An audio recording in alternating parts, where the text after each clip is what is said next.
Fine. Okay. I am working on some virus projects here, and that is actually, frankly speaking, this is called adeno-associated virus. So it was actually invented in 1960s area, and it was like a associated virus to adenovirus. It is a small part, and you can. This is the general virus picture. And I will go through some slides on the basic things. And I would like to actually talk in Bengal and population-wise 0.33 billion. আমার person কি দেখা যাচ্ছে? হ্যাঁ দেখা যাচ্ছে। ডেন্সিটিটা দেখলে বোঝা যাবে যে আমাদের ইন্ডিয়ার ডেন্সিটি অনেক বেশি 415। আমি চায়নাকে রেখেছি এখানে যেহেতু পপুলেশনের জন্য। চায়না কিন্তু ডেথের সংখ্যাটা দেখলে 4000 এখন। তো কনফার্ম কেসে ইউএসএ নাম্বার 1, নাম্বার 2 ব্রাজিল রেখেছি পপুলেশন ডেন্সিটি দেখানোর জন্য, যে আমাদের দেশ এবং China highly densed rather than USA আর ব্রাজিল অথবা সাউথ আফ্রিকা, রাশিয়ার চেয়েও। এবং আমাদের সবচেয়ে উপরে highly densed country in the world is. তো এইখানে আমি আরেকটা, হ্যালো, আপনারা কাইন্ডলি একটু ব্যাকগ্রাউন্ড নয়েজ কমানোর জন্য একটু সাইলেন্ট করবেন, মিউট মোডে।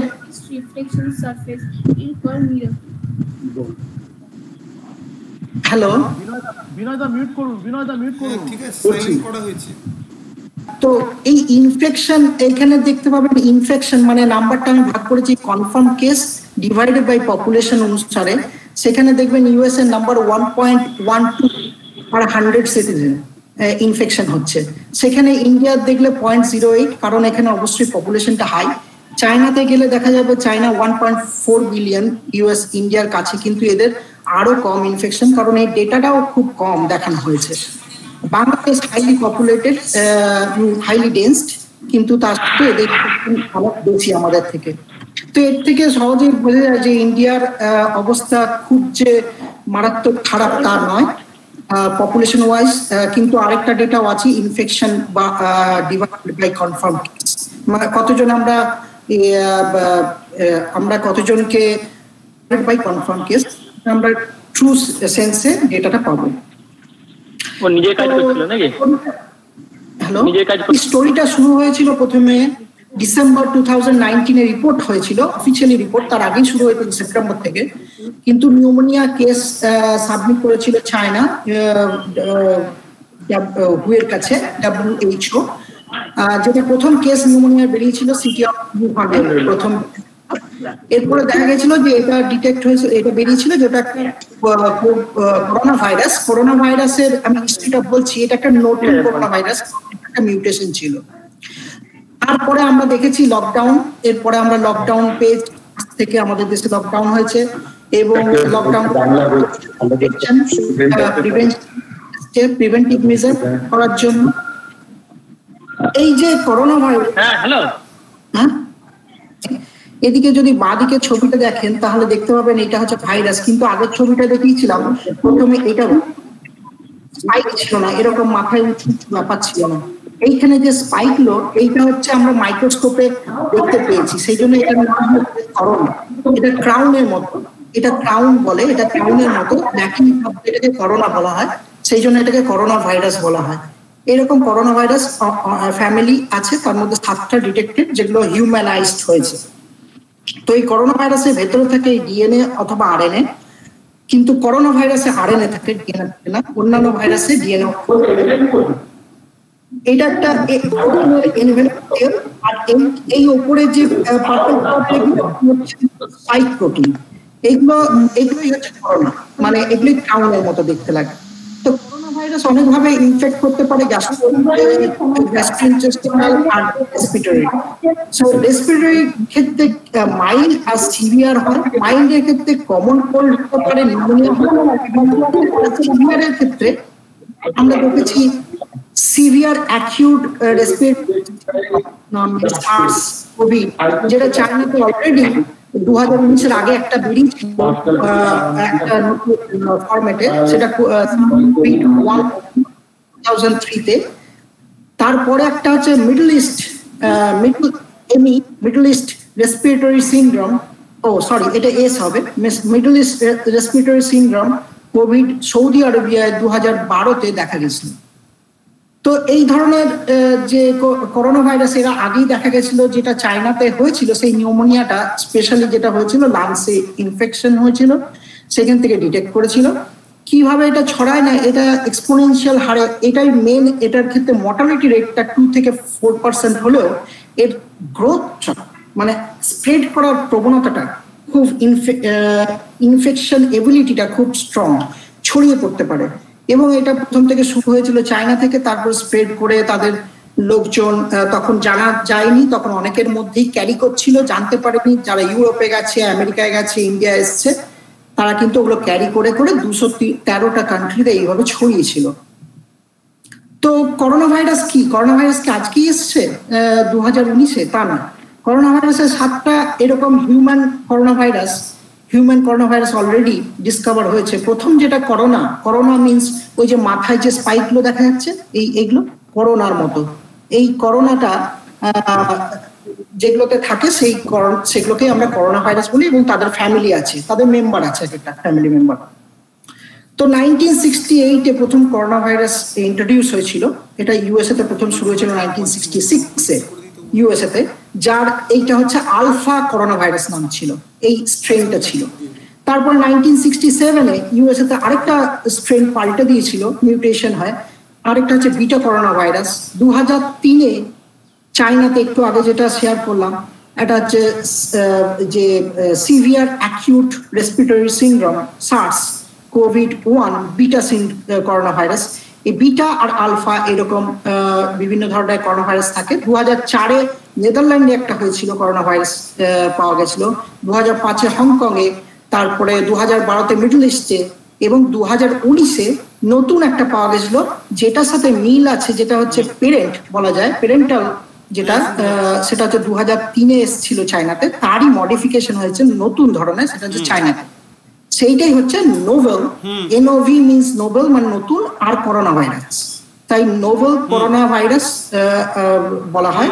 আর ডিজিজটার নাম হচ্ছে করোনা ভাইরাস, যেহেতু ডিজিজ সেহেতু ইনফেকশন ডিজিজ 2019 অনুসারে কোভিড-19 বলে। তো এইভাবে মানুষের ইনফেকশনটা ছড়িয়েছিল বিভিন্ন স্পিসিস থেকে। এবার কিভাবে এটা ভাইরাসটা ছড়ায় এটা আমরা সবাই জানি, প্রতিদিনই মিডিয়া থেকে দেখছি, নিউজ থেকে দেখছি যে এটা আমাদের স্প্রেড করে খুবই তাড়াতাড়ি ড্রপলেটের জন্য। ড্রপলেট যে দূরত্বের উপর ডিপেন্ড করে, সেই জন্য আমরা মাস্ক ইউজ করি। ইনফেক্টেড পার্সনদের স্নিজ, কাশি, সর্দি এগুলো হলে তারা ড্রপলেটের মাধ্যমে মুখে যে ড্রপলেট তারা ছড়িয়ে পড়তে পারে। সেই জন্য একটা হচ্ছে মাস্ক হচ্ছে best preventive method, mask use করা। এটা ওয়ার্ল্ড ওয়াইড এখন প্রত্যেকে, আমাদের ইউএসএ তেও এটা ম্যান্ডেটরি করে দিচ্ছে, যে কোনো ওয়ালমার্ট বা যে কোনো গ্রসারিতে যাই অথবা আমি অফিসে যাচ্ছি, প্রতিদিন আমাকে মাস্ক পরতে হবে এবং একটা ডিস্টেন্স মেনটেন করতে হবে, মাস্ক পরতেই হবে। তো মাস্কটা খুব মানে কিছুদিনের জন্য, অ্যাটলিস্ট 6-7 মাসের জন্য খুব আমাদের দরকার মাস্ক পরাটা।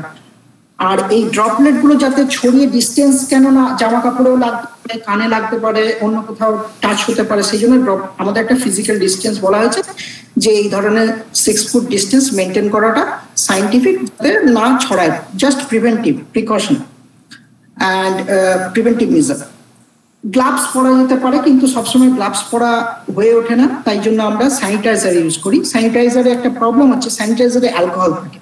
যে কোনো ভাইরাস ইউজ করা, বা আমরা ল্যাবে কাজ করি, আমরা যখন ক্লিন করি হাতে, তখন 70% ইথানল অথবা আমরা আইসোপ্রোপানল নিই।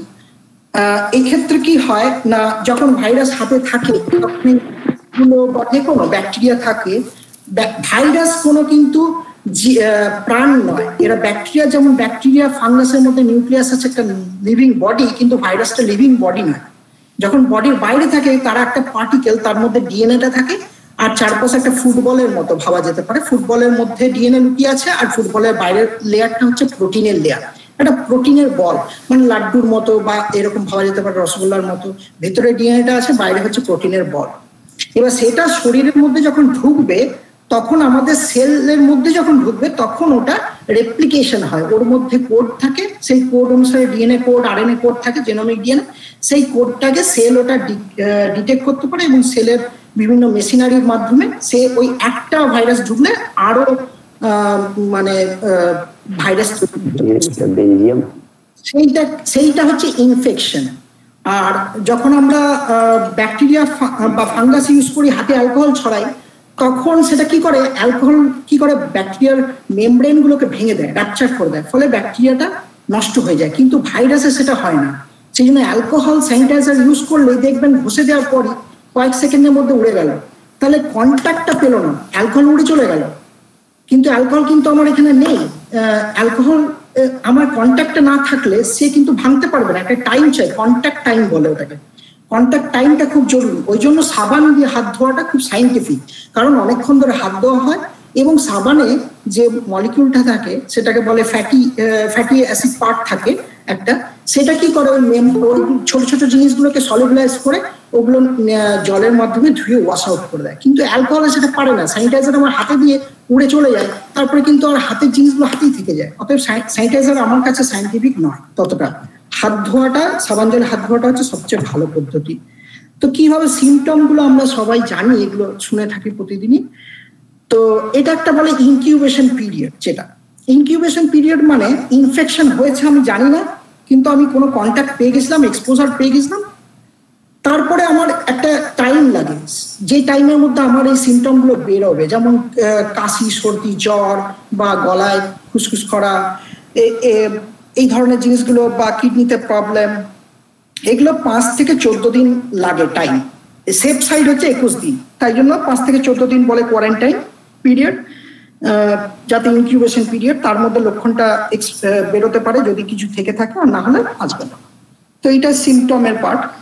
তো কিভাবে এই করোনা ভাইরাস এন্ট্রি করে, এই লেফট সাইডে এইখানে এ তে দেখা যাবে যে করোনা ভাইরাসে এই যে স্পাইকগুলো আছে, এই স্পাইক প্রোটিন গুলো এখানে রিসেপ্টর থাকে একটা যে কোনো হিউম্যান সেলে, যে কোনো সেলে, সব সেলে থাকে না, নাকের মধ্যে দিয়ে যায়, ওই জন্য লাংসে এগুলো থাকে, AC2 বলে এটাকে, এখানে পুরো নামটা আছে। আর এই রিসেপ্টরের মাধ্যমে ও স্পাইক প্রোটিনকে ডিটেক্ট করে এই সেলটা, সেলের মেমব্রেন এটা রিপ্রেজেন্ট করছে, এই মেমব্রেনের মাধ্যমে ওরা ভেতরে এই প্রোটিনের সাহায্যে, এটা একটা প্রোটিন একে ধরে, দিয়ে একে কেটে দেয়, দিয়ে এটাকে ঢুকিয়ে নেয় সেলের মধ্যে, দিয়ে এই সেলের মধ্যে ঢুকে যাওয়ার পর এই যে ডিএনএটা বেরিয়ে যায়, এই ডিএনএটা বেরিয়ে যাওয়া বা আরএনএটা বেরিয়ে যাওয়ার পরে এরা কি করে, সেলের মেশিনারিটাকে হাইজ্যাক করে নেয়, হাইজ্যাক করে নিজের অনেক রূপ তৈরি করতে থাকে, just duplicate duplicate duplicate multiplication হয়, দিয়ে এরা সংখ্যায় বাড়তে থাকে, দিয়ে এবার ছড়িয়ে যায়। তো এই যে স্পাইক প্রোটিনটা এইরকম দেখতে হয় খানিকটা। তো এই বিভিন্ন পার্টগুলো, এই যে ব্লু, ব্ল্যাক, গ্রিন, বিভিন্ন পার্টগুলোকে বলে এপিটোপ বা রিসেপ্টর, টার্গেট, এগুলো বিভিন্ন রকম কাজ করে আর কি। তার মধ্যে এই যে SARS-2, এটাকে আমরা যেটাকে বলছি কোভিড-19, সাইন্টিফিক নাম হচ্ছে SARS-CoV-2। নর্মালি এটা হচ্ছে লেস প্যাথোজেনিক, এটা অতটা আমাদের ক্ষেত্রে সিরিয়াস নয়, কিন্তু এর ট্রান্সমিশন খুব তাড়াতাড়ি হয়, ইনফেকশন খুব তাড়াতাড়ি করে আর কি। এটা কোভিড যে আগে যে চায়নাতে 2003-এ দেখা গেছিল, সেই করোনা ভাইরাসের থেকে এটা হচ্ছে 2, এই জন্য 2, ওটা 1 ছিল। এদের দুটোর মধ্যে পার্থক্য হচ্ছে এদের স্পাইক প্রোটিন, এই যে স্পাইক প্রোটিন আছে, এই যে বাইরের প্রোটিন, আগে 2003-এর চায়নার প্রোটিনটা, যে ভাইরাসটা করোনা ছিল তার প্রোটিন অন্যরকমের ছিল, আর এই করোনা ভাইরাসের প্রোটিনটা পাল্টে গেছে মিউটেশন। তো সেই জন্য এটা নোবেল প্রোটিন, এবং এই জায়গাটা পাল্টেছে, কোন জায়গাটা সেটাও দেখাচ্ছি। সেটা যে মিউটেশন, এরকম একটা মিউটেশন ঘটে। তো সার্স ক্ষেত্রে কি হচ্ছে, চায়নাতে যেরকম হয়েছিল যে ভাইরাসটা ঢুকেছিল বডিতে, সেটা মিউটেশন হতে থাকে, এটা নর্মাল টেন্ডেন্সি, ভাইরাস, সব ভাইরাসেরই বডির মধ্যে থেকে মিউটেশন হয়, কারণ এটা একটা রেপ্লিকেশন প্রসেস, তার মধ্যে একটা ড্রব্যাক থেকে যায়, দিয়ে মিউটেশন হয়। মিউটেশন কি হয়, মিউটেশন সবসময় বাজে তা নয়, মিউটেশন আমাদের শরীরে সবসময় হয়, মিউটেশন বাজে মানে নয়, কিন্তু এর মিউটেশনের ফলে কি হয়, এর ইনফেকশন প্রবণতাটা বেড়ে গেছে দেখা গেছে। নিউ ইয়র্ক এবং ফ্রান্সে চায়নার থেকে ডিফারেন্ট সিনারিও হয়েছিল। নিউ ইয়র্কে কি হয়েছিল, চায়নার থেকে এই যে প্রোটিনটা দেখালাম একটু আগে, যে মাথার উপর রয়েছে যে ইয়েটা, পার্টটা, তার এই প্রোটিন মানে হচ্ছে, এই প্রোটিনটা তো অ্যামিনো অ্যাসিড, এই অনেকগুলো অ্যামিনো অ্যাসিড থাকে, এই লম্বা অ্যামিনো অ্যাসিড গুলো বিভিন্ন ফরম্যাট করে কনফরমেশন নেয়। তো এটা যাই হোক, এটা একটা প্রোটিন। তো এর এই যে ডি মানে হচ্ছে অ্যাসপার্টিক অ্যাসিড, একটা অ্যামিনো অ্যাসিড, আর জি মানে হচ্ছে গ্লাইসিন। ছিল আগে অ্যাসপার্টিক অ্যাসিড চায়নাতে, এখন নিউ ইয়র্ক আর এতে যে পাওয়া গেছে যে স্যাম্পল গুলো, তাতে হয়ে গেছে গ্লুটামিক অ্যাসিড। ওই জিনিসটাই, অ্যাসপার্টিক অ্যাসিডটা বেরিয়ে গেছে, গ্লুটামিকে কনভার্ট হয়ে গেছে, মিউটেশন হয়েছে। তো এই মিউটেশনের ফলে কি হয়েছে, ওটা যে আগে যেভাবে সেলকে অ্যাটাক করে ধরে রাখতো, গিয়ে সেলের মধ্যে ঢুকে যেত, এখন আরো বেশি প্রবণতাটা বেড়ে গেছে। ফলে কি হয়েছে, এখন বলছে লোডিং, সায়েন্টিফিক এরা আরো বেশি করে লোড করছে, সেলগুলো আরো বেশি করে এদেরকে নিচ্ছে সংখ্যায়। ফলে ইনফেকশনের প্রবণতাটা বেড়ে গেছে। এই ডান দিকে দেখা যাবে D614 লোকেশনটা, এখানে ছিল অ্যাসপার্টিক অ্যাসিড এই লোকেশনে। এখানে ধরুন 30,000 অ্যামিনো অ্যাসিড আছে, তার মধ্যে 614 নম্বর যে অ্যামিনো অ্যাসিডটা, সেটা ডি ছিল, মানে অ্যাসপার্টিক অ্যাসিড ছিল, সেটা গ্লাইসিন হয়ে গেছে নিউ ইয়র্কে এসে, মানে নিউ ইয়র্কের স্ট্রেনে পাওয়া গেছে। দিয়ে এবার এইখানে সার্চ টু S1 প্রোটিন, যেটাকে S1 প্রোটিন বলছে, যার মধ্যে এই পরিবর্তনটা ঘটেছে, যার ফলে ইনফেকশনের এবিলিটিটা, এফিসিয়েন্সিটা বেড়ে গেছে। আগে ডি থাকা অবস্থায় ইনফেকশন হতো, এখন দেখাচ্ছে জাস্ট একটা ডায়াগ্রামে যে জি হয়ে যাওয়ার ফলে এটার ইনফেকশন এবিলিটিটা বেড়ে গেছে, লোডিং আরো বেশি করে হচ্ছে। তো এতে কিভাবে ডায়াগনোসিস করা হয় না, পৃথিবীতে বিভিন্ন রকম কিট পাওয়া যাচ্ছে। কিট হচ্ছে কিভাবে ডিটেক্ট করব। তো আমরা যারা বায়োলজি পড়ি তারা এরা জানি আমরা সেন্ট্রাল ডগমা, ডিএনএ থেকে, এটা একটা ডিএনএ থেকে আরএনএ তৈরি হয়, আরএনএ থেকে প্রোটিন তৈরি হয়।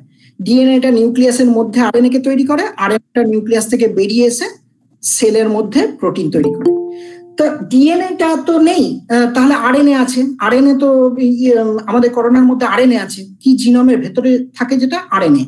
অন্য ভাইরাসের ডিএনএ থাকে, এই ভাইরাসটা আরএনএ আছে।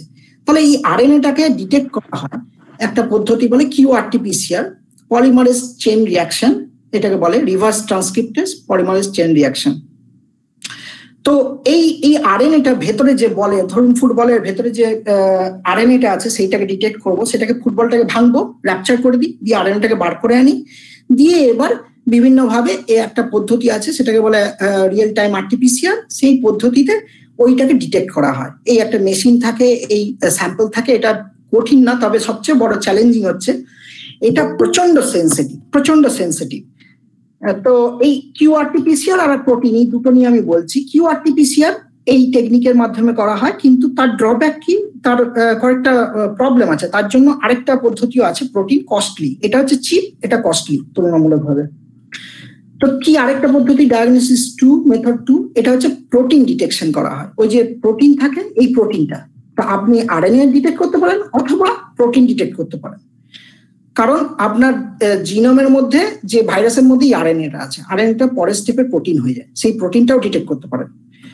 তো এবার কি হলো, এই ডিটেকশন মেথডে প্রোটিনটা ডিটেক্ট করব। প্রোটিনটা ডিটেক্ট কেন করা হয় না, আরএনএর যে QRT-PCR মেথড আছে প্রচন্ড সেন্সিটিভ, আমরা প্রতি মুহূর্তে ওগুলো ইউজ করি, কিন্তু আমরা ওটাকে প্রায়োরিটি দিই না, যে ওটাই একমাত্র ডেটা, ডায়াগনোসিস ডেটা, ওটা ইনভিট্রো ডেটা, ইনভিভো আমরা ওটার উপর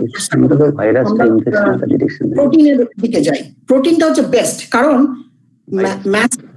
mRNA বা ডিএনএ যেটা দেখালাম, এরা খুব একটা স্টেবল না।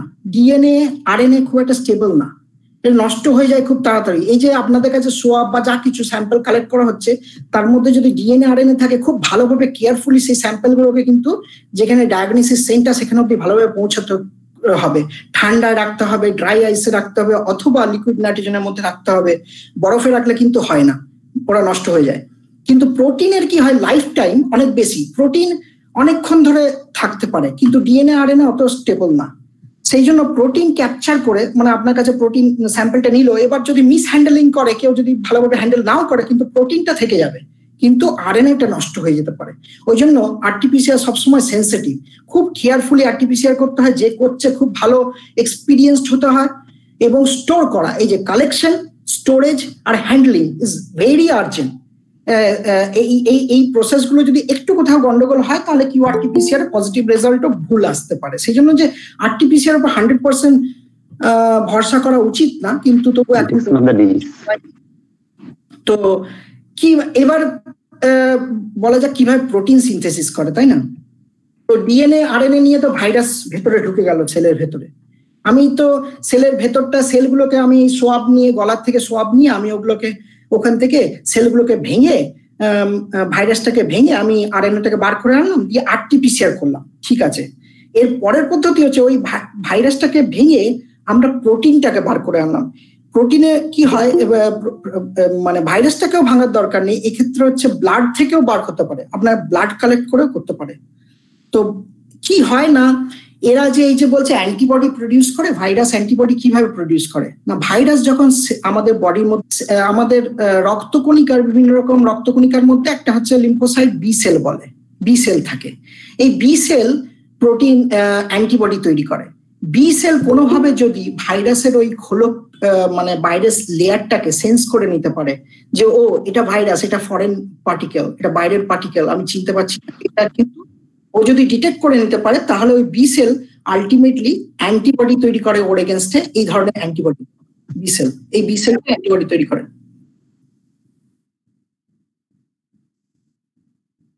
বিটাকে বললাম, আমারও পয়েন্টারটাকে আচ্ছা, এই যে বি সেল থাকে আমাদের শরীরের মধ্যে, যখন ভাইরাসকে ডিটেক্ট করে যে ফরেন ও বাইরের মেটেরিয়াল, তখন ও আস্তে আস্তে বি সেল প্রচুর পরিমাণে এই 2000 মলিকিউল পার সেকেন্ড এই হারে অ্যান্টিবডি তৈরি করে, এগুলোকে বলে অ্যান্টিবডি।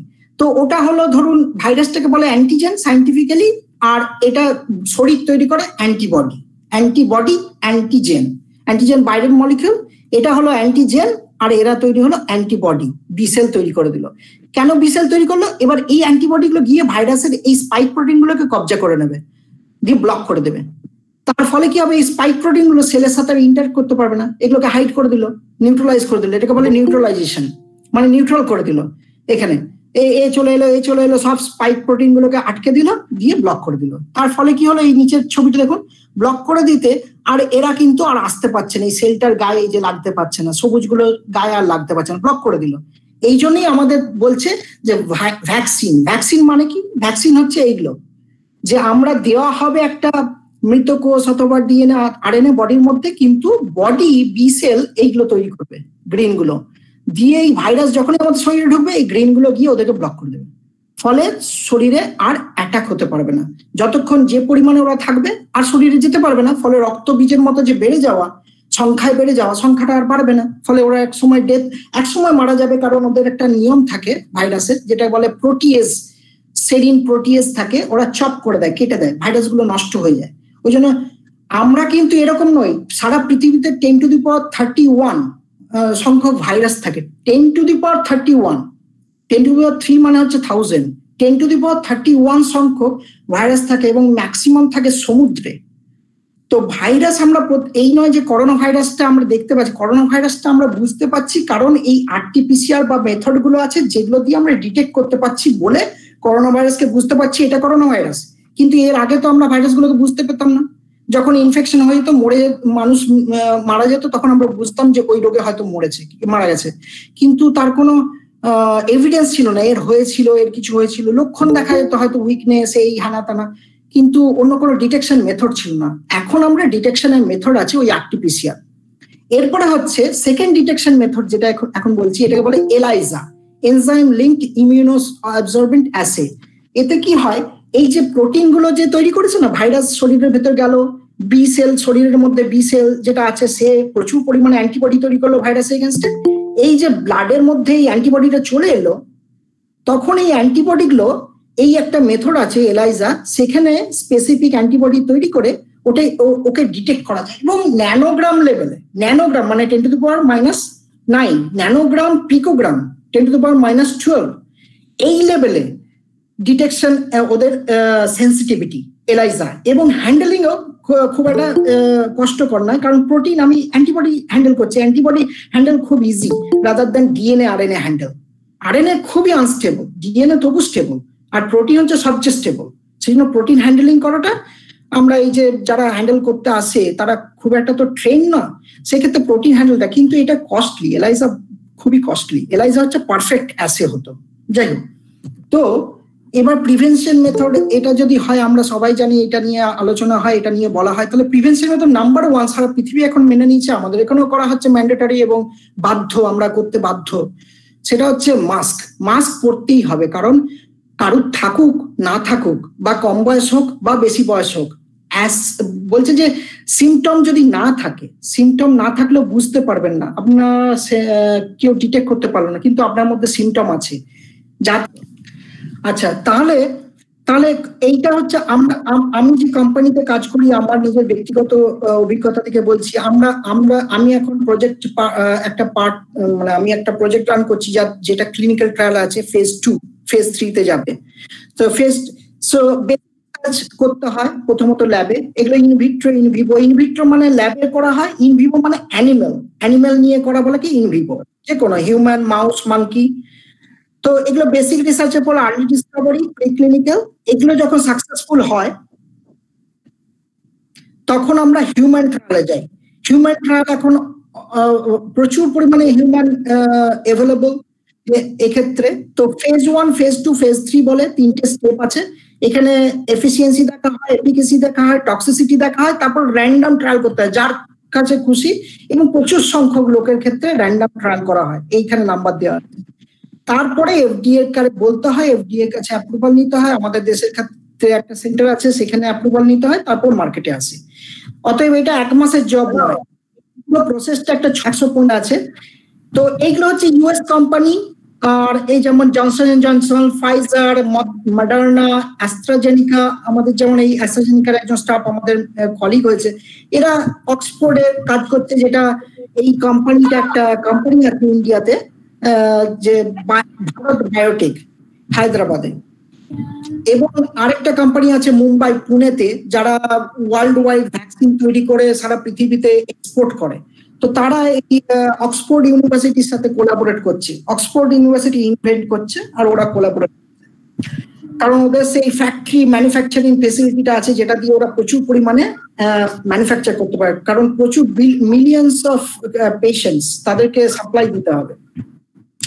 তো ইন্ডিয়াতে কি করতে, ইন্ডিয়াতে একটা কোম্পানির নাম হায়দ্রাবাদ বেসড কোম্পানি, যেটা শুনে থাকবেন, যে 15 আগস্টের মধ্যে করতে বলেছে government, Bharat Biotech, planning start human trial soon. তো ওরা ট্রায়াল করছে একটা হোল ভেরিয়েন্ট, মানে এই যে পার্টটা হচ্ছে না, এটাকে বলে ভেরিয়েন্ট, মানে একটা সিঙ্গেল মলিকিউলকে ভেরিয়েন্ট আর অনেকগুলোকে ভাইরাস, এগুলোকে ভেরিয়েন্ট, এগুলো যে বলছে এই মেরে, এটা মানে ডেট ইনঅ্যাক্টিভেটেড ফর্মে ওটাকে দিয়ে টেস্ট করা, ওরা করছে ক্লিনিক্যাল ট্রায়াল। তো নাম্বার অফ কোভিড-19, আমি এটা পরে আসছি। তো ইন্ডিয়ার ডেইলি নাম্বার কি হচ্ছে, ডেইলি নাম্বার ইনক্রিজ হচ্ছে, এটা 19th of July, 19th June and 18th of July record আছে। কিউমুলেটিভ নাম্বারটাও বাড়ছে, টোটাল নাম্বারটাও বেড়ে যাচ্ছে ইন্ডিয়ার। এটা একটা ডেইলি বেসিসে রিপোর্ট, প্রতিদিনে কি আসছে, daily new confirmed covid cases. ইন্ডিয়াকে যদি দেখেন, এখানে ইন্ডিয়া বেড়ে চলেছে, কনস্ট্যান্টলি বেড়ে চলেছে। ইউনাইটেড স্টেটস মোটামুটি আবার বাড়তে শুরু করেছে, ব্রাজিল মোটামুটি স্টেবিলাইজ করে গেছে, ফ্ল্যাট হয়ে গেছে, ইসরায়েলও ফ্ল্যাট হয়ে গেছে, চায়না ফ্ল্যাটই দেখ। তো এরপরে এই হচ্ছে সিচুয়েশন এখন। ইন্ডিয়াতে অনেক কেস হয়েছে, যেটা ইউএসএ, ইন্ডিয়া, ব্রাজিল এখন 1, 2, 3 র্যাঙ্কিং। কন্ডাক্টেড পার কনফার্ম কেস, এটা খুব ইম্পর্টেন্ট। টেস্ট করা হচ্ছে কতগুলো কনফার্ম কেসের সাথে, মানে টেস্ট হচ্ছে 1000টা, কনফার্ম কেস হচ্ছে 200টা। এই যে রেশিও 1000/200, এই রেশিওটা হচ্ছে ইম্পর্টেন্ট, কারণ আমরা কজনকে টেস্ট করছি আর কজন বেরোচ্ছে। এতে ইন্ডিয়া, ইউনাইটেড স্টেটস এখানে আছে, কিউবা, মানে ওরা, তার মানে কি test divided by confirm case, তার মানে টেস্ট যার বেশি তারা উপরে থাকবে, আর টেস্ট যাদের কম তারা নিচে থাকবে। তো ইন্ডিয়ার টেস্টটা কম হচ্ছে এখন, কিন্তু বাড়ছে দিকে দিকে। ডেইলি নিউ কনফার্ম কেস, কোভিড-19 এর সংখ্যাও বাড়ছে, ইন্ডিয়াতে বাড়ছে, কারণ টেস্টটা বাড়ছে। Daily new covid test United States আর ইন্ডিয়া মোটামুটি ফার্স্ট, সেকেন্ড, এখন Russia, Germany, Italy, Korea second, India third. এর ফলে আমাদের ইকোনমিক সিচুয়েশনটাও কি হচ্ছে, ইন্ডিয়াকে যদি দেখা যায়, এটা হচ্ছে change of trade in goods in percentage by country March April 2020। তো দেখা সাউথ আফ্রিকা, ইন্ডিয়া, মেক্সিকো, এখান থেকে আমাদের যে ইকোনমির উপর বিরাট ভাবে প্রভাব পড়ছে এবং ইকোনমিটাও আমাদের উইক হচ্ছে। এটা পরে হয়তো রিকভার হয়ে যাবে। আমাদের যেটা আরেকটা প্রবলেম হচ্ছে ইন্ডিয়ার ক্ষেত্রে, সেটা হচ্ছে হেলথ কেয়ার। মানে রেশিওটা এখানে দেখা যায়, তাহলে হচ্ছে এখানে ফিজিশিয়ান, হসপিটাল বেডস, ব্লুটা হচ্ছে হসপিটাল বেডস আর ফিজিশিয়ান হচ্ছে অরেঞ্জ। তাহলে এই দুটোর ক্ষেত্রে যদি দেখা যায় হসপিটাল বেডস আর ফিজিশিয়ান রেশিওটা এখানে কম, সেক্ষেত্রে সাউথ কোরিয়া, জার্মানি, ডেভেলপড কান্ট্রিগুলো বেশি, চায়নারও বেশি আছে, সেক্ষেত্রে সুবিধা হয় ব্যাকআপ দিতে, যেটা একটা বিরাট বড় প্রবলেম। তো সবচেয়ে যেটা আমাদের ক্ষেত্রে যেটা ইম্পর্টেন্ট হয়ে দাঁড়ায় সেটা হচ্ছে ব্যালেন্স রাখা। কারণ এটা একটা, যদি আমরা কোভিড-19টাকে গেটওয়ে হিসেবে ইউজ করি রাদার দ্যান প্যানিক, গেটওয়ে করলে কি হবে না, আমরা মাস্ক ইউজ করব, গ্লাভস ইউজ করব, কিন্তু কাজ যেখানে হয় সেখানে যাবই, কারণ কাজে যেতেই হবে, কারণ ওটা একটা 6 মাস প্রায় হয়ে গেল এইভাবে চলছে। সেই জন্য এটা সব গভর্নমেন্টই এখন ট্রাই করছেন যে কাজটাকে আস্তে আস্তে অন ট্র্যাকে আনতে, কিন্তু মাস্কটা মাস্ক না ইউজ করলে এটা যার লক্ষণ থাকুক বা না থাকুক, মাস্ক ইউজ করাটা মাস্ট দরকার, মাস্ক ইউজ করাটা। এইটা আমাদের যেটা ম্যান্ডেটরি করে দিয়েছে, দোকানপত্র যাওয়া বা হসপিটাল যাওয়া বা যে কোনো কাজে যাওয়া মাস্ক ইউজ করতেই হবে, কারণ এই মেশিনারিটা, ইঞ্জিনটাও চালাতে হবে, ফলে বিজনেস গুলোকে অন ট্র্যাকে রাখতে হবে। এটা হচ্ছে যাতে সবাই ইনকামও করতে পারে, যাতে সেই পদ্ধতি সে তার উপর বেস করে। তো মাস্ক পরাটা মাস্ট। তো আমার যেটা কনক্লুশন এখানে আমার বলার ছিল সেটা হচ্ছে এই প্যান্ডেমিকটা, এটা একটা প্যান্ডেমিক, কিন্তু এটা একটা এরকম নয় যে এখনই থেমে গেল, হয়তো 2021-এ আবার আসবে। কারণ এর আগে যদি আমরা রেকর্ড দেখি, যেটা দেখালাম 2003-তে করোনা ভাইরাসের একটা ফর্ম ছিল, এবং এখনের যে করোনা ভাইরাস চীন থেকে তৈরি হয়েছে সেটাও মিউটেশন হয়েছে, মোর দ্যান 30 টাইমস মিউটেশন হয়েছে অলরেডি। অতএব এটা নয় যে ওটা মিউটেশন হবে না। এবং ভ্যাকসিন ডেভেলপমেন্টটাও একটা প্রবলেম, কারণ এই মিউটেশনটা হচ্ছে, এবং এই মিউটেশন একটা বিরাট বড় অবস্ট্যাকল। কিন্তু এটা নয় যে এটা 2021-2022-তে আসবে না এই ধরনের কোনো মডিফিকেশন। সেই জন্য প্রিপেয়ারনেসটা খুব দরকার, এবং আমরা যাতে ভ্যাকসিন বা ড্রাগ তৈরি করতে পারি, আমাদের রিসার্চ, এই রিসার্চের ব্যাপারটা চালিয়ে যেতে হবে। ইউএসএও চলছে এবং র্যাপিডলি চলছে, ফাস্ট ট্র্যাকে চলছে, ইউরোপেও চলছে এবং চায়নাতেও চলছে, ইন্ডিয়াতেও শুরু হয়েছে। এটা একটা বিরাট বড় ইস্যু। এটা লাস্ট নয়, এটা হয়তো শুরু আরেকটা প্যান্ডেমিকের। সেই জন্য আবার যাতে এরকম সিচুয়েশন না হয় নেক্সট ইয়ারে, যখন আবার ফ্লু সিজন আসবে শীতের সময়, তখন আবার যাতে আমরা না এরকম অন্য কোনো নতুন দিয়ে প্রবলেমে পড়ি। আর আমাদের ক্ষেত্রে যেটা হচ্ছে প্যানিক বা রিউমার্স, যেটা হয় মিস ইনফরমেশন, যদি আপনাদের জানতে হয় সবচেয়ে বড় হাতিয়ার আপনাদের কাছে স্মার্টফোন আছে, কম্পিউটার আছে, ইন্টারনেট আছে। আপনারা যদি অনলাইনে ভালো ভালো ইউনিভার্সিটি সাইট থেকে আপনারা যদি পড়ে নেন রাদার দ্যান মিডিয়া হাউস, সেক্ষেত্রে সাইন্টিফিক ইনফরমেশন পাওয়া যাবে, আপডেটেড ইনফরমেশন পাওয়া যাবে। অনেক লিঙ্ক আছে যেখানে করোনা ভাইরাস ম্যাপ দেওয়া হচ্ছে, তাদের বিভিন্ন রকম ইনফরমেশন দেওয়া হচ্ছে কিভাবে কি করা যেতে পারে, রাদার দ্যান এনি ওই নিউজ, ছোট ছোট নিউজ তারা এক একজন নিজেদের মতামত দিয়ে দেয়। সায়েন্স হয়তো ভাইরাসে কোনোদিন কাজই করে না, কিন্তু পড়ে পড়ে ভাইরাসের সম্বন্ধে বলে দেয়। তো তাদের ক্ষেত্রে একটু সাবধানে থাকা উচিত। আর মাস্কটা must for couple of months, at least 5-6 মাস, কারণ এটাই আমাদের, এরকম নয় যে এটা পরে সারা জীবন আমাদের চালাতে হবে। যত আমরা মেনটেন করে মাস্কটা মেনটেন করবো, তত তাড়াতাড়ি আমাদের বোধহয় রিকভারি হবে। যদি হতে পারে তাহলে আবার ব্যাক করবো আমরা আগের যেরকম নর্মাল পজিশন ছিল। সোপ ওয়াটারটা খুব স্যানিটাইজার ইউজ হচ্ছে না করলেই ভালো, ফালতু টাকা খরচ ওটার পিছনে, ওটা একটা কি বলবো, ওটা second type of preventive measure, ওটা দিয়ে কিছু হয় না। আমার যখন গ্লাভস থাকে তারপর আমরা অ্যালকোহল দিয়ে 70% অ্যালকোহল দিয়ে করি, কারণ আমরা চাই না আমাদের সেল ওয়ার্কে ব্যাকটেরিয়া কন্টামিনেশন হোক রাদার দেন ভাইরাস। ভাইরাস সব সময় থাকে, কিন্তু আমরা চাই না, ব্যাকটেরিয়া হচ্ছে লাইফ, ব্যাকটেরিয়াকে মারা যায়। এই যে আমরা বলি ভাইরাসকে মারি, ভাইরাসকে কোনো মারা যায় না, ভাইরাসকে ডিগ্রেড করা যায়, ড্যামেজ করা যায়, কিন্তু ভাইরাসকে মারা যায় না, এই কথাটা একদমই সত্যি না।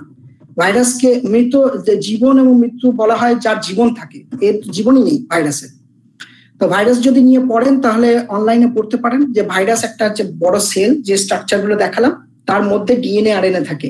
ডিএনএ আরএনএ থাকা মানেই ওটা জীবিত নয়, ওর মধ্যে নিউক্লিয়াস থাকতে হবে, যে মেশিনারিটা লাইফ তৈরির জন্য বিভিন্ন প্রোটিন তৈরি করে, বিভিন্ন ডিএনএ তৈরি করে, সেটা কিন্তু এর মধ্যে নেই। তাহলে বাইরেই তো বেঁচে থাকতে পারতো, বাইরেই রেপ্লিকেট করতে পারতো, সংখ্যায় অনেক বেড়ে যেতে পারতো। কারোর মধ্যে গিয়ে এরা বাড়ে, আইদার অ্যানিমেলের মধ্যে গিয়ে বাড়ে অথবা হিউম্যানের বডিতে গিয়ে বাড়ে, কোন একটা মেশিনের সাহায্য নিতে হয়, হাইজ্যাক করে এরা মেশিনারিটা। সেই জন্য ভাইরাসটা মৃত বলাটা একদমই উচিত না। ভাইরাসটাকে ডিগ্রেড করা যায়, কিন্তু অ্যালকোহল হচ্ছে, সাবান দিয়ে ধোয়াটা হচ্ছে সবচেয়ে সাইন্টিফিক। আর কোনো কিছু ব্যাপারে আজকে জাজমেন্টাল না হয় ভালো, ইফ পসিবল। এই সময় আর কি সবচেয়ে বড় ব্যাপার হচ্ছে ভাইরাসে আমরা যেটা দেখতে পারি, এটাকে গেটওয়ে রাদার দ্যান আমাদের প্যানিক বা অবস্টাকল। আমাদের কোনো এটা নিয়ে বাঁচতে হবে, এখন এটা নিয়ে চলতে হবে। একটাই আমরা যেটা প্রবলেম, এটা আমরা বুঝতে পারছি ভাইরাস হয়েছে, এর 10 বছর আগেও আপনি আক্রান্ত হয়েছেন, 5 বছর আগেও আপনি আক্রান্ত হয়েছেন, কিন্তু জানতে পারেননি, ভয় পাননি, কারণ আপনার ডিটেকশন করা যায়নি। কিন্তু এটা ডিটেকশন করা যাচ্ছে বলে আমরা বুঝতে পারছি। এর আগে ইবোলা হয়েছে, এর আগে অনেক কিছু সার্সও এসছিল, অনেক মার্স এসছিল লোকেদের, কিন্তু ডিটেক্ট করতে পারেনি বলে কোথায় ছড়িয়েছে, কখন ছড়াচ্ছে কেউ বলতে পারেনি। যখন ডিটেক্ট করতে পারবো তখন তাকে ধরতে পারবো যে ও এইটা তোমার হয়েছে। এইটা এইবারে আমরা পেয়েছি যে আমরা এই আরটিপিসিআর কিটের মাধ্যমে পৃথিবীতে, এই জার্মানি তৈরি করছে, ইউএসএ তৈরি করছে, চায়না তৈরি করেছে আরটিপিসিআর কিট। এরা ইন্ডিয়া এগুলো এখন অব্দি কিনেছে, জার্মানি থেকে কেনে, জার্মানি চায়না থেকে কিনেছে। তো এদের এই কিট দিয়ে আমরা বুঝতে পারছি আমাদের হচ্ছে কি হয়নি, সেই জন্য একটা ভয়ের কারণ। আদারওয়াইজ প্যানিকের কোনো কারণ নেই। Mask most importantly we need to be prepared with vaccine and drugs. এরা বিভিন্ন রকম রিসার্চ চলছে, ইন্ডিয়াতেও হায়দ্রাবাদের কোম্পানিটা তৈরি করছে ফিউচার এপিডেমিকের জন্য। আর আমাদের মনে হয় আরো বেশি পরিমাণে মেডিকেল রিসার্চ আর এডুকেশনে ইনভেস্ট করা দরকার। ফিউচারে যদি এরকম কোনোদিন আবার অ্যাটাক হয় অন্য কোনো ভাইরাস দিয়ে, যাতে আমরা নিজেরাও সক্ষম থাকি তৈরি করার জন্য। আর এটা লাস্ট হচ্ছে আমার টাইটেল ছিল গ্লোবাল প্যান্ডেমিক কোভিড-19। এটা আমাদের আরো তৈরি হতে হবে, ভ্যাকসিন আর ড্রাগ তৈরি করার একটা পথ তৈরি করতে হবে, রিসার্চ ইনস্টিটিউট গুলো যাতে পারে। আমি আপনাদের কাছে অসংখ্য ধন্যবাদ জানাই আপনাদের সময়ের জন্য, আপনারা শুনছেন, এবং অর্গানাইজারদের এবং নেতাজি মহাবিদ্যালয়কে এবং আপনাদের সকলকে ধন্যবাদ জানাই। এই বলে শেষ করছি আমি।